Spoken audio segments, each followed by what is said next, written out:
Shueisha asked Meng Chao if he could heal Ningxinhua's wound. Suddenly, the fire system asked Meng Chao if he would activate his first treatment quest, which has a time limit of 1 month and a reward of 200 to 2,000 contribution points based on how much Ningxinhua recovered. In his mind, Meng Chao told the system to activate it, while he told Shueisha that he could try, but treating that sort of unknown viper's venom would be very troublesome, so he might have to search for a few weird ideas. Ningxinhua told Meng Chao that it was already pretty good because the current situation was that the doctors didn't even have the idea of treatment, and in the back of his mind, Ningxinhua was thinking that Meng Chao must ask his teacher for him, so he wondered how he could repay such kindness. Ningxinhua got an idea, so he told Meng Chao that he recalled him mentioning that he wanted to open a resource recovery company later and asked him if he would be interested in signing a contract with the Thunderbolt fighting squad to harvest monsters with them. Meng Chao thought that a big team with a 5-star superhuman like Lei Qianjun, with a few small orders slipping through their fingers, would be enough for them to live on. Meng Chao thanked Ningxinhua for his kindness, but he reminded him that the dragon wolf poison sacks were not durable, and other materials also needed to be handled, so he suggested that he take care of that side first, look for him at 5 Blessings Street to talk to him, and Ningxinhua agreed. A few moments later, a transaction alert of 800,000 being credited to Meng Chao's account showed on his phone notification. As Meng Chao waved them goodbye, Ningxinhua told Shueisha that Meng Chao was not a simple man, so if she had the chance, she should make him her friend, and Shueisha agreed. A few moments later, Meng Chao was hurrying back to Lao Meng, and he was grinning as he thought that he would open his account in front of his father later so he could shock him senseless. Suddenly, someone was asking for 280,000 from Lao Meng, and they said that it was already cheap. A mix of confusion and resentfulness immediately filled Meng Chao's expressions.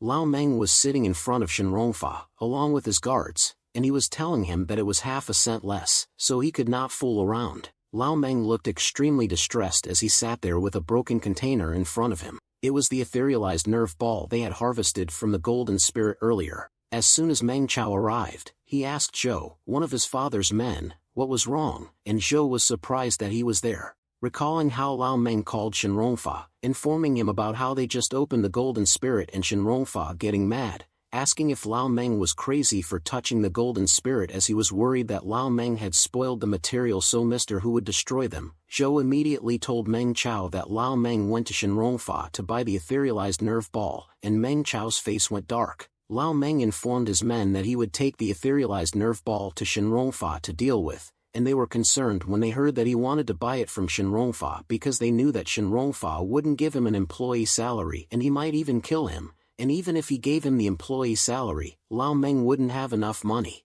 But Lao Meng was determined, as he said that it was for Meng Chao to get into college. Lao Meng went to Shenrongfa, saying that it was the only hope. Back in the present, Shenrongfa slammed his hand on the table as he demanded that Lao Meng say something and explain what he meant, while Lao Meng looked completely devastated as he tried to tell Shenrongfa that it was not him. Shenrongfa got so mad that he pushed Lao Meng, saying that if it was not Lao Meng, it was him. Shenrongfa clarified with Lao Meng that what he wanted to say was that he dropped the etherealized nerve ball, and Xiong and Abeo helped him lie to set him up. Meng Chao came to help Lao Meng up, and he asked him what was going on, if he really dropped the goods, and Lao Meng said that it was a mess anyway and he was the one who was not careful. Seeing the greasy food on the table and Shenrongfa's greasy mouth, Meng Chao examined the broken container on the ground, and he thought that, sure enough, Shenrongfa had oil in his hands and he did not hold it firmly. Meng Chao let out a sigh, and he told Shenrongfa that since it was not clear who broke the thing, they were willing to pay half of the price difference according to the rules. Shenrongfa was surprised when Meng Chao offered half, and he said that half of the price would mean 100,000, yet he said it so lightly. Shenrongfa picked on Lao Meng, who was already distressed, saying that he tried to take the material for himself first and broke it but refused to take responsibility. He tapped Lao Meng's face provocatively and said that if those two things got out, he could forget about working anywhere else. Shenrongfa told Lao Meng that he could buy the etherealized nerve ball and take it right away, as he had promised him if he got a 3-year level 2 contract. Shenrongfa was laughing. Meng Chao's expression was grim as Shenrongfa handed the contract to Lao Meng in front of him, saying that if he could sign with him for 2 more years, he would pay him 100,000 yuan in advance, and he could buy some tonic for Meng Chao so he might be able to pass the exam, and Lao Meng agreed to sign. Shen Rongfa handed the work contract to Lao Meng with an evil smile on his face, and he told him that they have a friendship. Meng Chao's eyes were filled with rage, and he slapped the work contract out of Shen Rongfa's hands, pushing him in the process. He glared at Shen Rongfa and told him not to even think about it. The tablet that contained the work contract was destroyed, and Shen Rongfa was extremely mad as he told Lao Meng that Meng Chao had no respect for the law. Shen Rongfa ordered his guards to throw Meng Chao away, calling him a brat. Lao Meng immediately stepped forward to protect Meng Chao, and he told them not to harm his son. But Lao Meng was punched in the face, causing him to cough up blood and his protective gear to break. Meng Chao caught Lao Meng so he wouldn't fall to the ground, and he called for him with concern. One of Shen Rongfa's guards swung his weapon. Meng Chao gritted his teeth in pain as he got hit by the weapon on the shoulders. Meng Chao glared at the guard behind him, and he told him to get the hell out of his way. He punched the guard using his reckless bull technique, and the guard coughed up blood.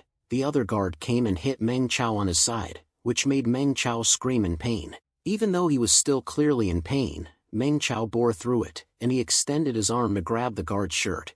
Meng Chao hurled the guard away. The guard was sent flying, and he crashed on a boulder with such tremendous force that it broke upon impact. Meng Chao ordered the fire system to activate the ripple force and push it to specialist level. His feet produced vibrations as Meng Chao took a step forward, and he thought about his previous life. He was filled with rage as he realized that Shen Rongfa was the one who tricked Lao Meng into signing the dangerous second-level contract. Shen Rongfa looked terrified, and he told Meng Chao that they could talk.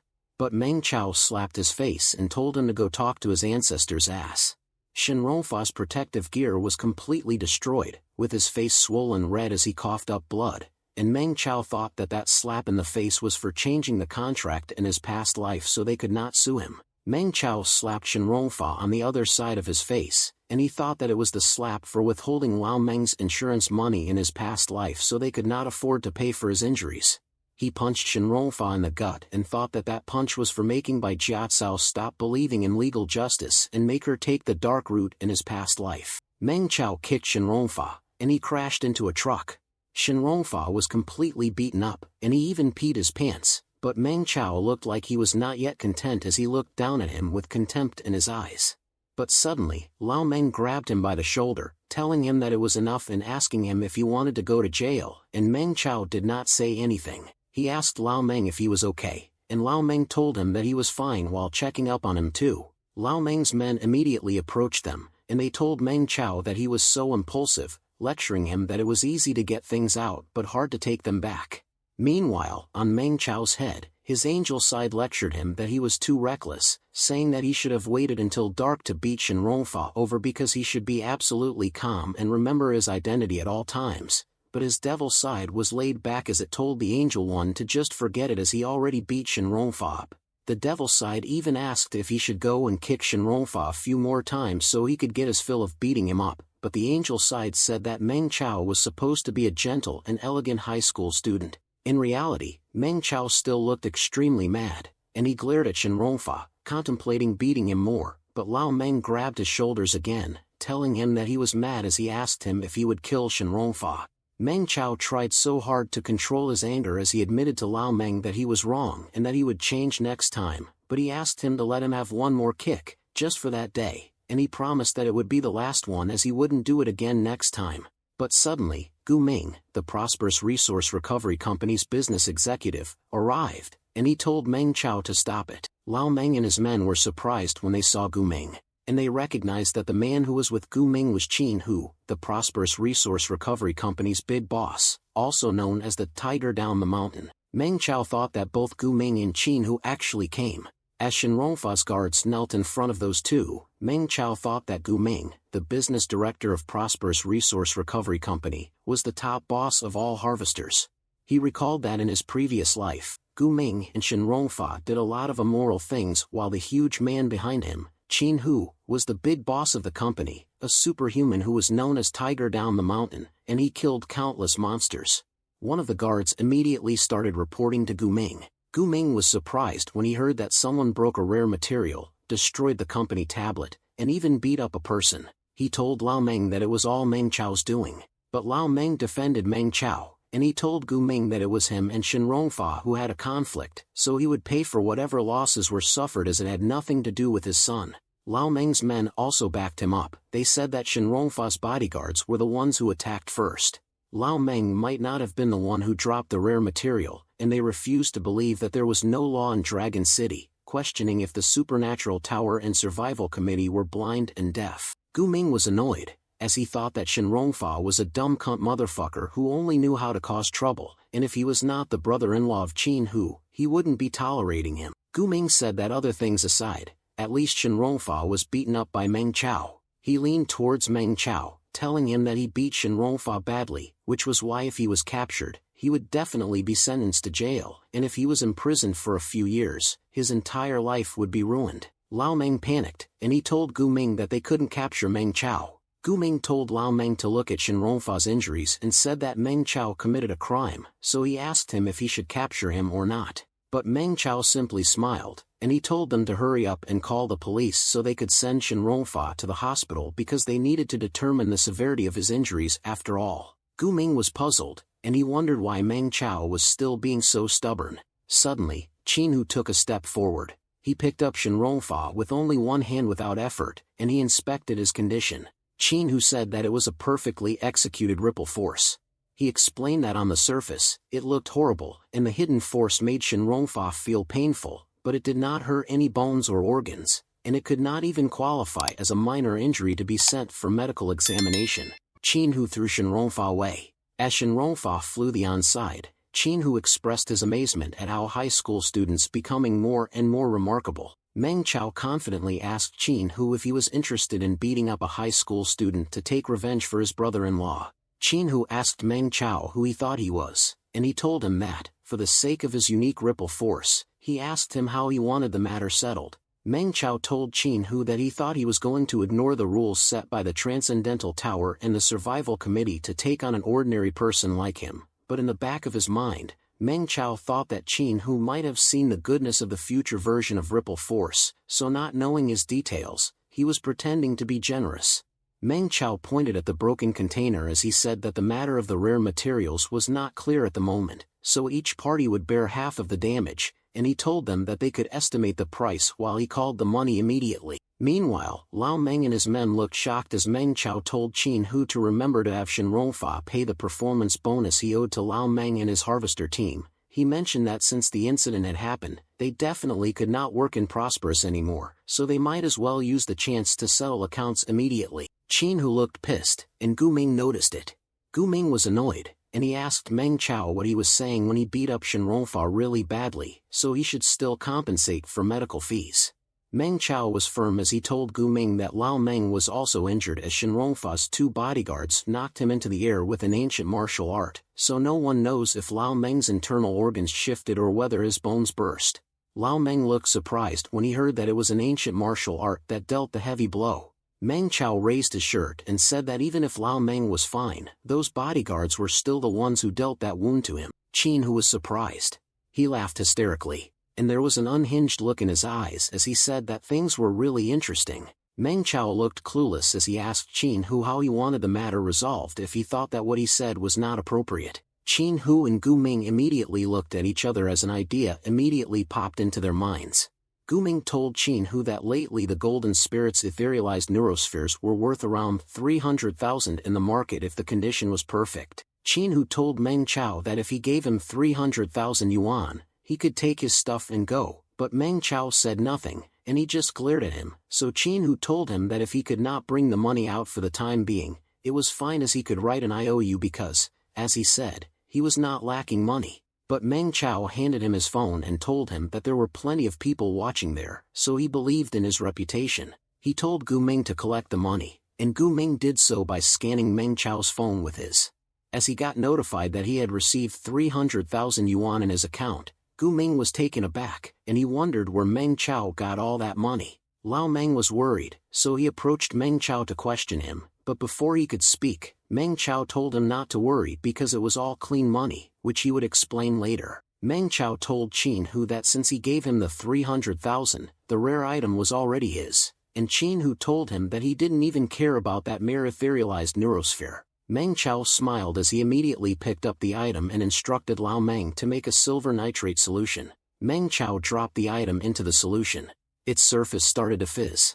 Gu Ming looked extremely horrified by what he saw. He saw a crystallized neurosphere, which was worth 1,000,000 yuan. Qin Hu looked extremely mad when he heard that it was worth 1 million. Meng Chao turned to Lao Meng and told him that, in fact, after harvesting, he found that there seemed to be something inside, so he started to study. But he scolded him, saying not to take anything that was not theirs, so he let Gu Ming and Shen Rongfa worry about what it was. Upon hearing what Meng Chao said, Qin Hu immediately glared at Gu Ming and Shen Rongfa behind him. Meng Chao continued saying that, including what just happened earlier when he clashed with Shen Rongfa, he was still thinking of his teaching, so he proposed a half-cost condition so if there were really crystallized neural spheres inside, they could all make hundreds of thousands of dollars. Qin Hu got more enraged, and he emitted a dark aura as he glared at Shen Rongfa. Meng Chao smiled as he said that he did not expect that Shen Rongfa and Gu Ming would refuse to accept his suggestion, which was why he could only take a big risk in buying the material, and if he was wrong, he would accept the loss, but he was right, so at least he would have bought it fair and square. Lao Meng and his men let out a sigh of relief. Qin Hu looked extremely mad as he told Meng Chao that he was an interesting high school student and he would remember him, so he should take his crystallized neurosphere and go. Lao Meng and his men looked so happy as Meng Chao carried the crystallized neurosphere with him and said that they should go. But as they were walking away, someone asked him to wait. It was Lao Li, the 10th Harvest Team leader, and he asked Lao Meng what he was going to do next. Lao Meng was taken by surprise, but Meng Chao immediately told Lao Li that Lao Ling had already found a new source for carcasses, so since they already had the startup capital, they were going to do it themselves. Lao Li was surprised, and he asked if they really had a new source of carcasses and if they could take them with him. Meng Chao thought that he did not want to mess with Qin Hu as he was a superhuman, but since he had already offended him, there was nothing for him to be afraid of a mere Qin Hu wanting to stop him from taking his fate into his own hands. Meng Chao told Lao Li that they would definitely not lack carcasses because even if 3 or 5 more teams came, everyone would have a job to do and money to earn, so they would live a much more comfortable life as well. Lao Li was pleased to hear it, so he immediately thanked Qin Hu for his attention to his harvesting team, saying that they get along pretty well, but all things come to an end, so they would work with him until the end of the month, and the other harvesters were also having doubts when they heard that Lao Meng and Lao Li were leaving. Qin Hu was enraged, and he thought that Meng Chao was a little bastard who was going to create root problems. He loomed over Meng Chao and told him that it looked like he just didn't know how dark the harvesting field was. But Meng Chao was not threatened, as he thought that Qin Hu did not have the guts to dare to attack him in public. On the other hand, Qin Hu wondered what Meng Chao's nerves were made of because he was not reacting at all and it seemed like he was a little too dense. Suddenly, Ning Shenhua arrived with Shueshi and another mystery person, and he greeted Meng Chao as his young friend. Qin Hu looked mad as he turned to look and asked who it was, while both Shen Rongfa and Gu Ming looked surprised when they recognized Ning Shenhua, the white-haired ghostly hands. Qin Hu seemed clueless about who Ning Shenhua was, but his eyes suddenly went wide in surprise. He recognized the man that Ning Shenhua was with, and it was Zhang Yupeng, the vice captain of Thunderbolt. The fierce Qin Hu immediately turned into a cat. He was licking Zhang Yupeng's boots as he asked him why he was there. Zhang Yupeng looked puzzled as to what Qin Hu was doing, and he called him Old Hu. But Qin Hu told Zhang Yupeng that he should call him Young Hu as he would not dare to refer to himself as Old Hu in front of him because he was fortunate enough to hunt down a 9-winged golden eagle with his team last year, and that earth-shattering slash Zhang Yupeng delivered was simply amazing, so he did not expect that he would still remember him. Zhang Yupeng said that he was actually free, so when Ning Shenhua said that he had a young friend over there, he came over to take a look with him to see whether they would have a chance to work together. Qin Hu saw Meng Chao proudly show off his crystallized ethereal neurosphere to Ning Shenhua and Shueshi. He turned to glare at Gu Ming and Shen Rongfa and told them that they were pieces of trash who could not do anything but make things worse. On the other hand, Meng Chao told Lao Meng that they should go as they had to look for a quiet place to talk to Ning Shenhua and Zhang Yupeng. But as they started to walk away, Meng Chao remembered something. He looked under the truck, where someone was trembling. The person under the truck was Shen Rongfa, and Meng Chao told him not to be scared because he was actually a gentleman who just wanted what belonged to him. Meng Chao reminded him that Lao Meng gave him a store card worth 10,000 so that he could work in Prosperous, but since he did not want to spend even a minute longer in Prosperous, he asked him to return the store card. Shinronfa looked so surprised, while Schwescher was giggling on the side. On the other hand, Chinhu looked extremely mad as he called Shinronfa's name. Shinronfa trembled as he handed out the store card. Meng Chao swiped the store card off Shinronfa's hand when he remembered that there was one more thing. He told Shinronfa that everyone's insurance was always withheld by their company, so Lao Meng and his friends would come over the next day to verify it. The accounts needed to be clear, and they needed proof to avoid future arguments. Meng Chao politely told Gu Ming and Qin Hu that it was all his request, so he had to trouble them for that, and he thanked them. Qin Hu was fuming mad but couldn't say anything. Shinronfa still lay on the ground as Meng Chao and his group walked away. Qin Hu was fuming mad as he grabbed Shinronfa by the collar, asking him if he actually took the employee's insurance. Shinronfa panicked and pleaded for Qin Hu to listen, but Qin Hu slapped him in the face so hard that his teeth were sent flying. Meanwhile, in a quiet place in the city, Ningxinhua told Meng Chao that the Thunderbolt team had recently launched a youth training camp. It would kill a large number of monsters, so it needed experienced ordinary harvesters on their side. On the other hand, Meng Chao told Ningxinhua that he had a crystallized neurosphere but didn't have a channel to sell it. He asked if he could help. Ningxinhua told Meng Chao that coincidentally, there would be a rare materials trading fair 3 days later, and the standard was pretty high. He might be able to sell the crystallized neurosphere for a high price there. He asked if Meng Chao was interested in taking a look. Meng Chao told Ningxinhua that he would be there. Ningxinhua, Schwescher, and Zhang Yupeng watched as Meng Chao departed. Meanwhile, Meng Chao was thinking that an ordinary citizen, Chu Feixiong's reckless bull technique, provided 10 contribution points after learning 10% of it. It stood to reason that he got less when Ningxinhua, an elite citizen who had learned the more advanced 3 consecutive diagonal plucks, only got him 70 points. He gave it some thought and concluded that it must be because Chu Feixiong was younger and had more possibilities. Meng Chao smiled as he realized that it meant he should search for the young and ignorant youths who have bright futures and trick them. But Meng Chao took back his words and thought that what he meant was that he would be guiding them. He had the idea of posting the reckless bull technique anonymously on the internet, but the fire system appeared. It told Meng Chao that the brainworm, a special monster that appeared in the late war, could live in the human brain as parasites. They could control their central nervous system and muscle reactions.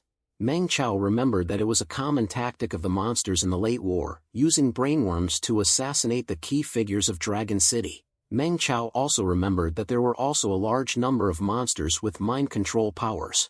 He realized that once those monsters knew about him, they would try to capture him and read his memories.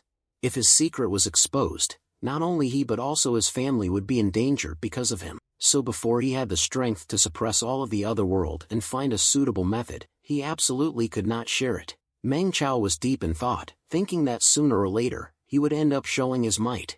He would need to come up with a suitable explanation, one that would help him cover everything when someone placed a blanket over him. He opened his eyes and saw that it was Lao Meng. Lao Meng asked Meng Chao if he was okay, and Meng Chao told him that he did not have to worry about what happened that day because he found a master on the deep web who taught him a lot of skills.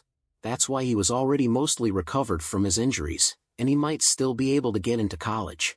So when that time came, Lao Meng and Meng Chao's mother could just wait to live a blessed life. But Lao Meng got mad at Meng Chao, asking him why he was still going to those harmful websites.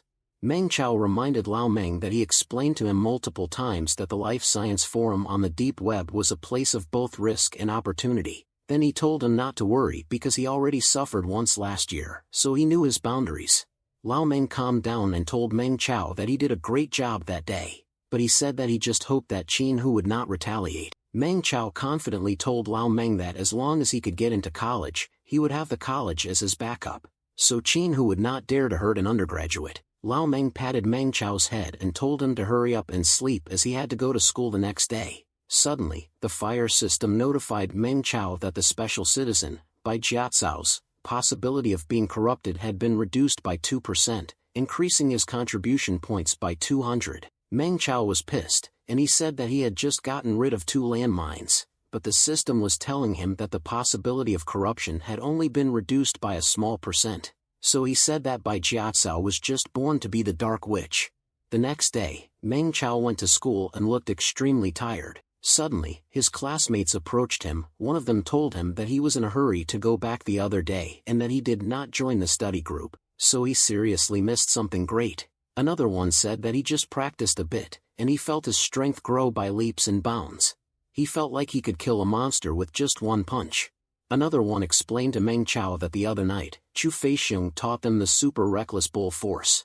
Everyone flexed and showed off their muscles to Meng Chao. One of them told him that he did not see what happened that time when everyone looked like they had contracted the mad disease and were so violent. Everyone chased the guy who just said those things, Wang Tao, and they told him that he had mad cow disease and demanded him to stop right there. A few moments later, Meng Chao arrived and seated himself in their classroom when a classmate arrived and worriedly reported to the class that someone told the homeroom teacher about them privately organizing a study group. The classmate added that old Wang had decided to speak to Chu Feixiong, and he wanted him to cancel the study group, which surprised everyone. Meng Chao was calm as he looked over Zhuohaoren, and he said nothing. But Meng Chao's expression turned dark as he thought that if he wouldn't let Zhuohaoren bleed a little that time, Chu Feixiong's surname would not be Chu. Meng Chao immediately stood up, acted angry, and asked who was so evil to do such a thing, questioning if they were crazy or something. His classmates agreed, questioning who was so evil that he would destroy what was good for everyone, and Meng Chao said that practically everyone had joined the study group in their class, so he wondered who exactly was so bored that he would report such a thing and make a fool of himself. Everyone immediately looked in the direction of Zhuohaoren when Meng Chao speculated that Chu Feixiong could have gotten into any sort of conflict with anyone lately, and he could not send anyone sprawling on the ground or make them lose their dignity. Everyone hounded Zhuohaoren, saying that what he did was not right as he spoiled the good thing for everyone when he and Chu Feixiong were having conflict, and they accused him that he just did not want to see everyone's marks increase. Zhuohaoren got annoyed, and he furrowed his brow. He immediately closed the book that he was reading and confronted Meng Chao, telling him to stop making unfounded accusations. Zhuohaoren got more annoyed when Meng Chao acted shamelessly, telling him that he did not state any names or point fingers, but he just admitted to it on his own. Zhuohaoren calmed himself down. Acting concerned, Zhuohaoren told his classmates not to listen to Meng Chao's nonsense because he did not tell their homeroom teacher anything. But little did they know that Zhuohaoren was thinking that he had accidentally told his uncle about it, who also happened to be the teaching director. Everyone felt uneasy when Zhuohaoren said that, in his opinion, it was a good thing that the so-called study group had been abolished from the start because Chu Feixiong's super reckless bull force was incredibly domineering, so if his guess was correct, it mobilized a secret technique that stimulates human potential, which meant that it would severely drain the body and result in all sorts of hidden injuries. Zhuohaoren said that many of them did not know that the checkups during the national college examination were becoming stricter, so once they discovered that they had taken forbidden medication or were practicing some deviant technique, they would be considered to be cheating and their marks would be cancelled. But Wang Tao confronted Zhuohaoren, asking him how he would know that Chu Feixiong's super reckless bull force was a deviant technique. Zhuohaoren said that he did not want to say it, but for everyone's sake, he went to look for information from various sources, and he realized that Chu Feixiong's strange reckless bull force came from the deep web. He said that the dangers of the deep web methods were the most clear to Meng Chao. Meng Chao just stared at Zhuohaoren as he said that he believed that Chu Feixiong must have accidentally received the link and account from Meng Chao, and by pure accident, he walked onto a stray path. Meng Chao was looking at the system notification that informed him that normal citizen Wang Wangjun had indirectly received his guidance for the secret of the reckless bull technique, and his progress was 30%, which would be able to produce stronger students in larger numbers in the future, so his contribution points were raised by 50. When Meng Chao discovered that Wang Wangjun, their homeroom teacher, had learned the reckless bull technique, he thought that Zhuohaoren could not climb out of that pit. He turned and admitted that it was his fault, so if Chu Feixiong really gets angry later and stops the study group, they could just scold him, and everyone was surprised that Meng Chao was admitting defeat. Suddenly, Chu Feixiong entered the classroom with a worried look on his face. Chu Feixiong immediately whispered in Meng Chao's ears that Wang Wangjun was very interested in super reckless bull force and wanted to promote it to the whole class. However, he did not dare to make the decision on his own, so he asked Meng Chao about his thoughts.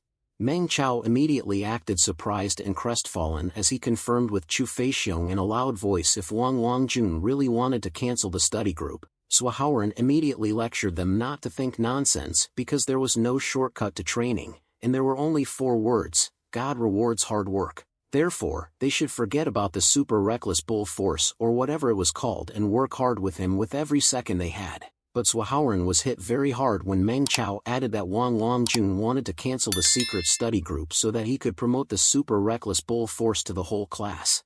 Swaharan was petrified when Wang Longjun came in, and he asked him what was going on.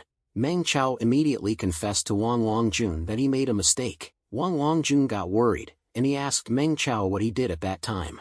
Meng Chao acted remorseful as he confessed that the other day, after Chu Feixiong promised to organize a study group, he regretted it a bit and said that the super reckless bull force was too high-end. He did not quite understand it when he practiced it, so he refused to teach other students wrongly. Wang Longjun was listening intently as Meng Chao said that he thought Chu Feixiong was right, so he came up with the stupid idea that they should pretend that the super reckless bull force came from the deep web, and he suffered from it last year, which was why he thought of it. Chu Feixiong was in tears when Meng Chao said that he was an honest kid, so he actually believed his words and seriously told that to some of the students.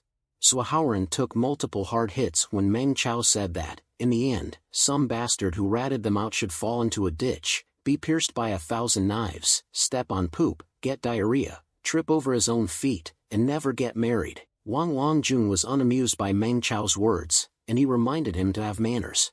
Meng Chao immediately apologized, and he said that he was just blaming himself and that he was too angry, which was why all those crude words came out of his mouth, but everyone knows that he was usually very polite. Wang Longjun just accepted Meng Chao's explanation. He asked everyone in the class if they heard that Chu Feixiong's super reckless bull force was a basic force execution method that was very orthodox, and he said that as long as he taught it to them, they could practice it with no worry whatsoever, so everyone in the class rejoiced.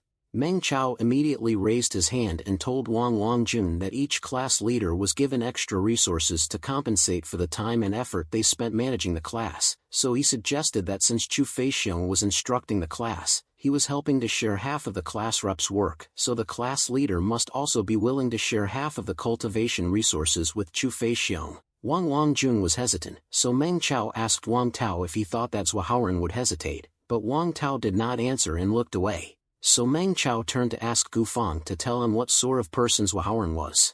Gufang blushed as she said that Swaharan was not a petty person.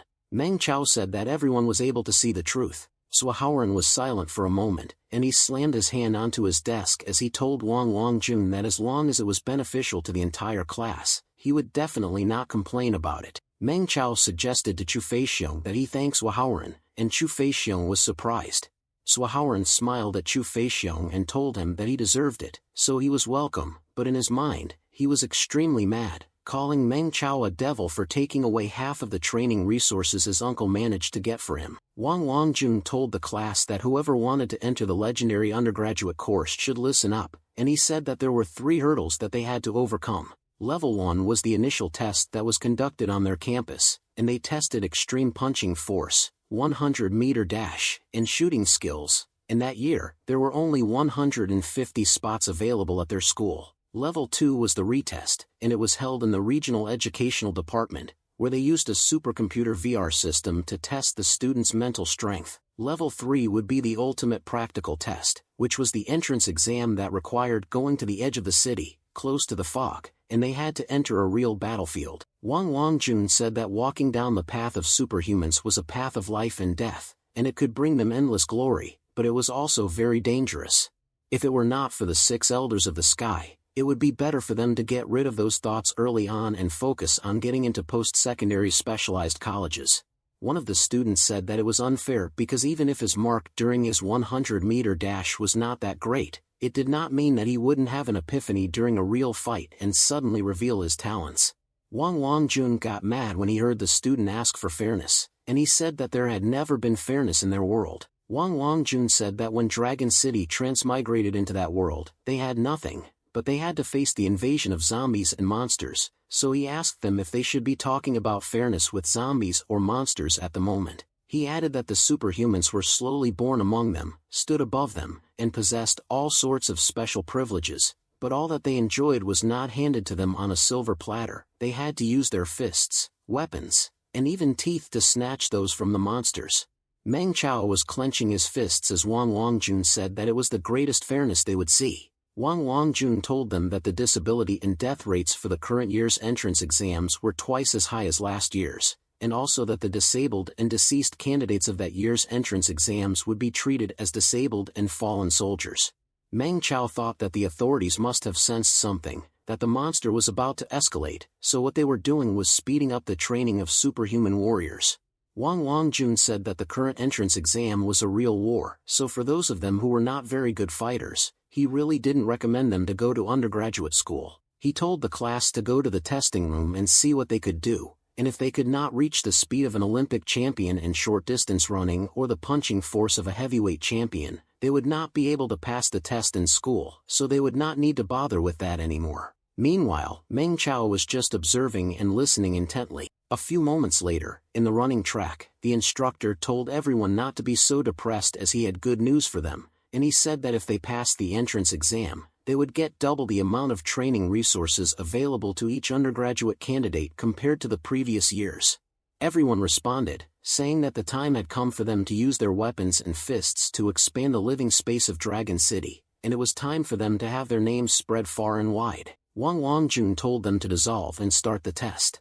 As everyone started to prepare, one of their classmates sighed, saying that those monsters bothered them for an entire night the night before, and he did not manage to sleep well at all, so he would definitely not be able to bring out his full strength. Another student said that he was the real pitiful one there because he sprained his ankle the day before, and he was limping that day, so he might end up over 10 seconds during the 100-meter dash later, so he sighed. But another student told off the two of them, requesting them to start acting like decent human beings because the two of them were ace students in class, but they were all pretending as if they have myasthenia gravis when there was no need for them to do that. One of the students who said that he did not sleep well managed to produce 223.3 kilograms of punching power, and the student from earlier told him that he was in the top 5 of the class when he still did not sleep well, so he was a monster, an animal, and a scum.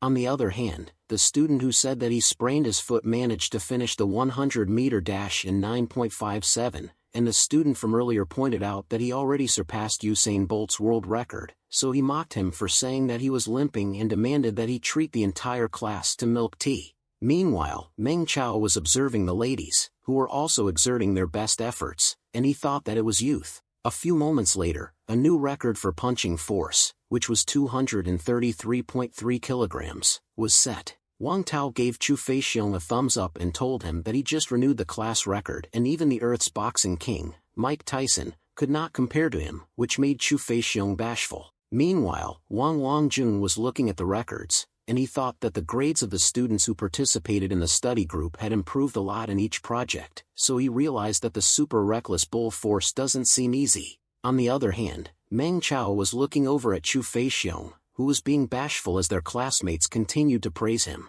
Suddenly, someone said the word trash, which made Meng Chao turn his head. It was Swahaoran, and he told Meng Chao that even if Chu Feixiong broke the record, got into college, and became a superhuman, it was useless because Chu Feixiong could soar to the skies, but he would forever be trash. Meng Chao looked completely uninterested, and he thought that the class rep's trash talk had come. He remembered that in his previous life, he lost his mind when he was attacked by Swahaoran's trash talk, so before his body healed, he got into a fight with him. As a result, Swahaoran left hidden injuries in the duel with his underhanded technique, and it attacked Meng Chao during the college entrance exam so that he did not even get into a higher vocational college. Meng Chao was clicking a pen in his pocket as he questioned what he would do in his current life. The others continued to participate and give their best on the test. Swahaoran asked Meng Chao if he was thinking about getting into college and told him to do it in his next life. Suddenly, Chu Feixiong waved at Meng Chao and proudly told him that he broke the record. Swahaoran tapped Meng Chao's shoulders and told him that it was his turn, so he wished him good luck, saying that they would all support him. Meng Chao waved his hands to prepare as he said it was his turn. Swahaoran immediately got everyone's attention, and he told them that Meng Chao was going to test the 100m run, so he asked them to applaud and cheer for him. Everyone wished Meng Chao good luck. One of them told him to work hard and fight as he would definitely be able to get into a higher vocational college. Another one said that they were all supporting him, so he should not fail class 6. Meng Chao thought that Swahaoran was really a ghost. He told his classmates to stop because he was in the neighborhood last night fighting monsters, so he was very weak at the moment, and his body could only exert 50% of its strength, so he was not in good condition that day. Wang Tao told Meng Chao that it was too late to work hard at that moment, so he would teach him the super reckless bull force in the afternoon self-study class. Swahaoran smiled as he told Meng Chao not to worry, as everyone knows his situation, and he said that the most important thing for a person was to defeat themselves, so he should not think about comparing himself to them, as it was pretty good to be a little bit stronger than himself. As Meng Chao placed his feet on the starting block, he said that his body was too weak, so he could not handle the super reckless bull force. But he added that he has been using ripple force to treat his wounds for the past year, so he guessed he would try to use it. A powerful aura started to move around Meng Chao as he used the ripple force. Swahaoran looked surprised when he saw that. Meng Chao told him to step aside because he was about to move. Swahaoran's glasses and face were blown away by the gust of wind that Meng Chao's driving force created as he started to run. Meng Chao finished the 100-meter dash in 8.57 seconds, and his speed was 90 kilometers per hour. Meng Chao cursed as he said that his body was too weak and he was slower by 0.01 seconds, so he could not even surpass Usain Bolt's record, which was why he doesn't even have the right to get into college. But in his mind, he was thinking that he should not be ostentatious, so he should just show his act for a while. Everyone was speechless, including Swahaoran, as they stared at Meng Chao. Meng Chao asked them what was wrong, and Chu Feixiong came to tell him about his speed. But before Chu Feixiong could finish his sentence, Meng Chao let out a sigh and told him that he knew that it was pretty slow, so he felt really vexed about it. Meng Chao got nervous when Chu Feixiong was fuming mad, and he was asking what he should do because it was so painful and so hard to control as he wanted to beat the pretender to death. Meanwhile, Wang Wangjun was so surprised, and he asked Meng Chao if he had recovered from his wounds.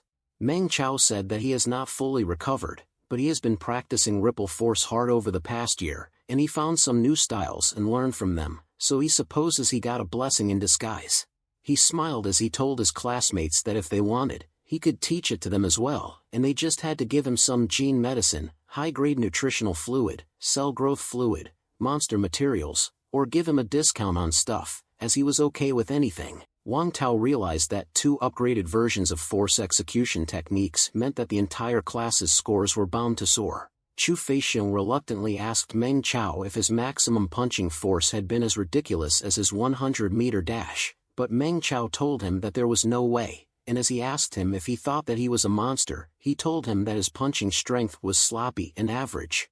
Meng Chao stretched his body as he said that he had harvested monsters for an entire night with his father, and his arms were so numb that he could not even lift them properly, which was why he would just have to try his best for that test.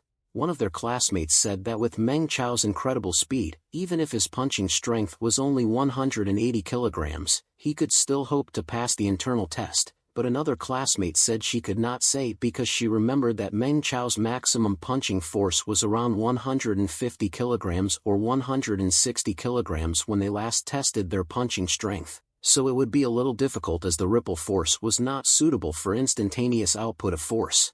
Suddenly, Meng Chao delivered his punch onto the gauge, and as his fist connected, the numbers moved past 120 kilograms and 150 kilograms.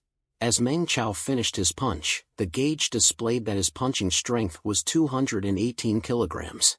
One of their classmates wondered if Meng Chao was even human because, without a single sign, he recovered to the point of being so powerful, and he did not even give them time to prepare themselves mentally for that, so he was terrifying. Wang Tao added that he originally thought their ace student Wu and study God Zhao were the elites of their class 6 in the world of pretending to be weak, but that day, he finally understood the principle that there was always someone better than you, and another classmate cheered, saying that their strongest from last year had returned. Meanwhile, Meng Chao was thinking that, with so much effort, the maximum punching force was only at the level of Mike Tyson, the boxing king of Earth, and he thought that it was too weak. Meng Chao told Chu Feixiong that he did not lie to him as he was seriously not good at reckless bull force, and the punches he threw with ripple force were really weak, so they didn't have any strength at all. But Chu Feixiong got enraged, so he requested that Wang Wangjun go out for 5 minutes because he wanted to hit Meng Chao, and their other classmates said that they wanted to hit Meng Chao as well.